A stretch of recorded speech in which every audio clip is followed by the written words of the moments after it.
पूतना कहने लगी, देखो बहन, आपका तो पहला लाला है, मेरे तो 8-8 बच्चे हैं, मैं बच्चों को चुप कराना अच्छे से जानती हूँ। यदि आपकी आज्ञा हो, आपकी अनुमति हो, तो मैं इस कन्हैया को अपनी गोद में बिठा दूँ। भैया सहज है, सरल है। जीवन में नारायण एक बात का हमेशा ध्यान रखना, आप जब सहज बनेंगे, जब सरल बनेंगे, तभी भगवत प्राप्ति हो। यशोदा यशम ददाती स यशोदा, करती स्वयं है पर यश दूसरे को प्रदान कर देती है, वह यशोदा है। जो अपना किया हुआ यश कीर्ति दूसरों को दे दे, वही यशोदा है। अब नारायण मैया जैसे ही पूतना ने कन्हैया को गोद में लियो, भगवान चुप हो गए। अरे बहन, तुम तो कुछ जानती हो, इतना रो रहा था कन्हैया, आपकी गोद में आते ही चुप हो गए। पूतना कहने लगी, बहन तुम जानो ना है, मैंने 8-8 बच्चे पाले, तुम्हारा तो एक ही लाला है, ये तो जब भी रोए ना, आज के बाद तो रोएगा ही नहीं है। अच्छा कहा, और धीरे से अपना स्तन भगवान के मुख में दिया। भगवान धीरे धीरे दुग्ध पान करते करते करते और नारायण धीरे धीरे उसके प्राणों को खींचने लगे। प्राणों को खींचते खींचते भगवान ने पूतना अपने वास्तविक रूप में आई और नारायण ले जाकर के उड़ी, और कंस की बगीची थी एक मथुरा के पास, उसमें जाकर के जैसे पूतना के प्राण निकले, प्राणांत हो गया और नीचे मृत्यु हो गई। भगवान उसके वक्ष स्थल पर क्रीड़ा करने लगे, खेलने लगे। जैसे ही खेलने लगे तो नारायण क्या देखा, मैया यशोदा ने देखा कि कन्हैया तो है ही ना, कहाँ चलोगे मेरो लालो। और जैसे ही दौड़ते दौड़ते गई, उसी समय बाबा मथुरा में कर देने के लिए गई थी, वसुदेव से मिले, कंस से मिले, और इधर ही ऐसा जैसे ही देखा तो वक्ष स्थल पर पूतना के भगवान नृत्य कर रहे हैं, नाच रहे हैं, बाल बाल दौड़े गए, और पूतना के हृदय से भगवान को उठाया, गाय की पूंछ से नजर को झाड़ा दिया। भगवान मंद मंद हंसते हैं कि मैं दुनिया की नजर उतारने वाला, देखो मैया का भाव कि मेरे लाला को नजर ना लग गई हो, इसलिए धौरी गैया, काली गैया, श्याम वर्ण की गैया की पूंछ से मैया की नजर झाड़ते, कन्हैया की नजर झाड़ते। अब तो नारायण कर्मयोगी सम्राट परीक्षित कहते हैं, पूतना के जैसे ही शरीर गिरा, जहां पर हाथ गिरा उस गांव का नाम हाथरस पड़ गया, जहां नाक गिरी उसका नाम नागपुर पड़ गया, जहां कान गिरा उस गांव का नाम कानपुर पड़ गया। पूतना का शरीर बड़ा विशाल था। अब 108 चिताएं बनाई गई। चिता बना करके जब उसको अग्नि दी गई तो नारायण उसके शरीर से सुगंध आई। कर्मयोगी सम्राट परीक्षित फिर पूछते हैं, बाबा ये तो दैत्या थी, राक्षसी थी, राक्षसी के शरीर से तो दुर्गंध आनी चाहिए, सुगंध क्यों आई? कर्मयोगी सम्राट से बाबा सुखदेव जी वर्णन करते हैं, राजन, जो जीवात्मा भगवान के नाम का सहारा ले लेता है, जो जीवात्मा भगवान का स्मरण करने लग जाता है, जो जीवात्मा भगवान का नामदान ले लेता है, निरंतर भगवान का नाम अभ्यास करता है, या जिसे गोविंद स्पर्श कर दे, जिसे गुरु का स्पर्श मिल जाए, जिसे माता पिता का आशीर्वाद मिल जाए, उसके जीवन से दुर्गंध निकल जाती है, उसके जीवन में सुगंध आ जाता है। पूतना को भगवान ने स्पर्श कर दिया, सारे शरीर की दुर्गंध समाप्त हो गई। उसके बाद भगवान शक्तासुर को भेजा, जिसे हम तूफान के रूप में देखते हैं, भगवान ने उसका उद्धार किया। तृणावत को भेजा, उसका भी भगवान ने कल्याण किया। धीरे धीरे भगवान बड़े होने लगे, गोपियां भगवान के पास आने लगी। एक दिन गर्गाचार्य जी महाराज गोकुल गांव में पधारे। नंद बाबा ने कहा, देखो यशोदा अपने 2-2 लाला हैं। रोहिणी मैया के पुत्र थे बलराम जी और यशोदा के कन्हैया, इनका नामकरण संस्कार करना चाहिए। देखो जीवन में एक बात ध्यान रखना, यत्र नामा तत्र गुणा, जैसा व्यक्ति का नाम होता है ना, वैसे गुण व्यक्ति में पाए जाते हैं। इसलिए कभी भी जीवन में आपके यहाँ बेटे हों, पोता हों, प्रपोते हों, पोतियां हों, उनका नाम ब्राह्मण के पास जाकर के नामकरण अवश्य कराना चाहिए। पहले होता था, बच्चे होते थे, पंडित जी के पास जाते थे, महाराज जी बताओ हमारे यहाँ पोता हुआ है, पोती हुई है, इसका नाम क्या होगा? तो ज्योतिष की नक्षत्रों की गणना से नामकरण होता था, और उन बच्चों में वो संस्कार पाए जाते थे। यत्र नामा तत्र गुणा, जैसा नाम होगा वैसे गुण बच्चे में आएंगे। पहले के नाम आप उठा करके देखिए, सबके नाम भगवान पर ही होंगे, किसी का नाम भगवान के बिना नहीं होगा। रामदास, श्यामदास ऐसे ही होते थे, गौरी शंकर, राम शंकर, श्यामलाल। और अब तो महाराज कुत्ते के और बच्चों के नाम में अंतर ही नहीं है। चिंकी, पिंकी, टिंकी, इन नाम का कोई अर्थ ही नहीं है। इसलिए नाम का जीवन में बड़ा महत्व है। नाम शॉर्ट कर दिया आजकल लोग करते हैं, उसमें एक शब्द माँ के नाम का, एक शब्द पिता के नाम का और तीसरा बच्चे का, ऐसा नाम लोग रखने लगे। नाम का जीवन में बड़ा असर है। अभी हमारे पास भी किसी के यहाँ बच्चा हुआ तो उन्होंने कहा कि नाम रख दो, 2 बच्चे पहले से थे उनके, तो हमने उनको बताया इसका क्या नाम है। उसने कहा एक का नाम है दुखभंजन, दूसरे का सुखभंजन। तो हमने कहा इसका रख लो आप रामलाल, श्यामलाल। हमने कहा ऐसा रखो जिसमें एक जगह जाए तो सबको लगे कि ये तीनों भाई हैं। अनेक नाम बताए, फिर हमने पूछा तो उन्होंने कहा बड़े का नाम है दुखभंजन, जो दुख का हरण करेगा। छोटे मजले का नाम है सुखभंजन, जो बहुत सारा सुख प्रदान करेगा। ऐसे ही कुछ मिलता हुआ तो उन्होंने कहा तीसरे का रख लो कोलगेट दंत मंजन। ऐसे नाम है, तीनों के नाम एक। यत्र नामा तत्र गुणा।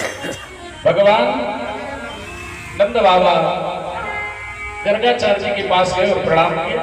कहा बाबा हम चाहते हैं कि आप विद्वान हैं, हमारे गोकुल गांव में आए हैं, तो आप क्यों ना हमारे बालकों का नामकरण संस्कार कर दें। बाबा ने जाकर के बड़ी प्रशंसा की कि गर्गाचार्य जी बड़े ज्योतिषी हैं, उनका तप बड़ा श्रेष्ठ है, वो आंख बंद करके सब बता देते हैं। तो माताएं जिज्ञासु होती हैं और जीवन में नारायण एक बात का ध्यान रखना, नारी धर्म प्रधान है। जो हमारी माताएं बैठी हैं ना, ये धर्म प्रधान है। यदि वास्तविकता में नारायण ये धर्म ना करें तो धर्म बंद ही हो जाए। यदि ये पूजा पाठ ना करें तो घर की बरकत तो खत्म हो जाए। इनसे देखो कभी कोई व्रत, कभी कोई व्रत, सारे व्रत पूजन करती है। और नारी धर्म प्रधान है, पुरुष कर्म प्रधान है, और हमारे प्रभु गोविंद मरम प्रधान है। जब नारी धर्म करती है, पुरुष कर्म करता है, तो भगवान नारायण का कर्म चाहता है और फिर वो मनवांछित कल्पना हमारी पूरी कर देते हैं। गौशाला में नामकरण की तैयारी की गई। गौशाला में पट्टे रखवाए गए, चौक करवाया गया। भैया यशोदा कहने लगी रोहिणी अपन ऐसा करते कि तू कन्हैया को गोद में बिठा ले और मैं बलराम जी को ले लेती हूँ, देखती हूँ कि बाबा के अंदर पावर है कि नहीं, इनको ज्ञान है कि नहीं। अच्छा, यदि इनको ज्ञान होगा तो पहचान जाएगा, नहीं तो इनकी ज्योतिष विद्या समझ में आ जाएगी कि कुछ नहीं जानते कि ऐसी फटिया बाबा हैं, घूमने वाले हैं, भिक्षावृत्ति या ज्ञानी है। तो नारायण जैसे गर्गाचार्य जी गए, उनको प्रणाम किया। गर्गः पुरोहितो राजं यदुनां सुमहातपा ब्रजं जगामनन्दस्य वसुदेव प्रचोदिता। जैसे गर्गाचार्य जी आए और सुंदर चौकी पर दोनों माएं अपने लाल को गोदी में लिए बैठी हैं, जानना चाहती है कि हमारे बच्चे क्या करेंगे, भविष्य का क्या होगा। पूछा बाबा बताओ ये बच्चे कैसे हैं, इनका नाम क्या होगा। गर्गाचार्य जी ने नेत्र बंद किए। भैया तू बड़ी तपस्वी है, तेरा भाग्य आज बड़ा उदय हुआ है। अरे तेरे यहाँ साक्षात नारायण आए हैं। और गर्गाचार्य जी ने कह दिया अहम ही रोहिणी पुत्रो रमयन् सुहृदयी गुणैः असंख्याश्च ते राम इति बलख्याति बलं विदो। भैया अरे यशोदा जो तेरी गोद में ये काला काला है ना, ये कनवा, इसका नाम कृष्ण होगा। क्यों? आकर्षति इति कृष्णा, जिसके नाम में, जिसके भजन में जिसकी प्रीति लग जाएगी उसका घर संसार छूट जाएगा और उनका हो जाएगा, इसलिए इनका नाम कृष्ण होगा। दूसरे से कहा कि ये दूसरे के गर्भ से खींचे गए हैं, इनके अंदर बल अधिक है, इसलिए इसका नाम बलराम होगा, इनका नाम हलधर होगा। मैया जो तुम्हारी गोद में कन्हैया है ना, अब तो मैया जान गई कि बाबा ज्ञानी है, और बाबा ने कह दिया इनके नाम अनेक अनूपा, मैं निप कहूं सुमति अनुरूपा। मैं अपने विवेक से कह रहा हूं इनके अनेक नाम होंगे, और गोपाल होगा, गौ पालन करेंगे इसलिए इनका नाम गोपाल होगा, गोविंद होगा, गोपियों के साथ रहस्य रचाएंगे इसलिए गोविंद नाम होगा, मधुसूदन होगा, गोवर्धन होगा, गिरिराज होगा। और भगवान ने कह दिया मैया इनकी 1108 नाम होंगे, गोपाल सहस्रनाम। और गर्ग जी ने, गर्गाचार्य जी ने कह दिया कि मैया जो भी इनके नाम का स्मरण करेगा, पाठ कराएगा, चलता हुआ व्यापार भी, उसका बद्ध हुआ व्यापार भी चलने लग जाएगा, ऐसा इनके नामों में सामर्थ्य होगा। मैया ने कहा अच्छा बताओ इनका विवाह होगा कि नहीं, क्योंकि माताओं को बहुएं रोटी दे बना के या ना दे, पर विवाह की बड़ी इच्छा होती कि हमारे बेटा की बहू आ जाए। बहू भले ना पूछे, अपना चूल्हा अलग रख ले और माता पिता को रोटी बना के ना दे, पर माताओं को बड़ा रहता कि बेटे का विवाह हो जाए, भले बहू रोटी दे या ना दे। पर ऐसा नहीं है, यहाँ तो गांव में सब करती हैं सेवा, शहर की बहू में नहीं करती। हम लोग तो बड़े बड़े शहरों में जाते हैं तो वहाँ एक ही शिकायत के बहू पूछती ही नहीं है महाराज, और यहाँ की बहू तो बिना पूछे कुछ करती ही नहीं है। माता पिता की आज्ञा का पालन हर बच्चे और हर बहू को करना चाहिए। मैया यशोदा कहती है कि बाबा ये बताओ कि हमारी सेवा करेगा कि नहीं। अरे मैया आपकी, ये तो संसार की सेवा करने के लिए आया है, ये संसार का तारणहार है, ये संसार का पालनहार है। अच्छा इसका विवाह होगा कि नहीं। भगवान गर्गाचार्य जी ने कहा मैया इसका जो सप्तम का पत्नी भाव है कुंडली में, उसमें शुक्र और चंद्रमा बैठा है, ये प्रेम विवाह करेगा, ये 108 विवाह करेगा। अरे भैया और तो छोड़ो, इसके 16,108 विवाह होंगे। भैया सोच में पड़ गई, एक विवाह जिसका होता वो बहू तो सास ससुर को नहीं पूछती, 16,000 वाला कैसे पूछेगा। और अंत में गर्गाचार्य जी ने कह दिया माँ नारायण समा गुणई, आपके बच्चे की जो कुंडली है ना भगवान जैसे गुण है। अब भगवान जान गए कि ये तो हमारी भूल कर देंगे कि भगवान है, तो मैया कहीं हमें बिठा देगी एक कोने में और पूजा करेगी। हम तो बाल लीला का सुख प्रदान करने के लिए आए। और गर्गाचार्य जी को मैया घर ले गई, सुंदर खीर बनाई और भोग लगाया। तो भगवान जो वैष्णव ब्राह्मण होते हैं ना, वो बिना भगवान को अर्पित किए प्रसादी नहीं पाते। और नारायण आप भी जीवन में ध्यान रखना, कभी भी भगवान के बिना समर्पित किए जो भी आपको भगवान ने दिया, ये नहीं कहता हूं मैं कि आप 56 भोग लगाए, जो भी आपके घर में शुचिकर जो पवित्रता से बनाया जाए, चाहे वो दाल रोटी हो, चटनी रोटी हो, भगवान को लगाओ। जीवन में 3 काम स्वयं करना चाहिए, चाहे कितने भी हम धनवान क्यों ना हो जाए। भगवान की प्रसादी अपने हाथ से बना करके लगाना चाहिए माताओं को, और घर की लक्ष्मी पुरुषों को स्वयं गिनना चाहिए, उसके लिए नौकर से नहीं गिनवाना चाहिए। और घर के भगवान की ठाकुर सेवा स्वयं करना चाहिए, चाहे कितना भी पैसा क्यों ना हो। ये 3 काम स्वयं को करना चाहिए।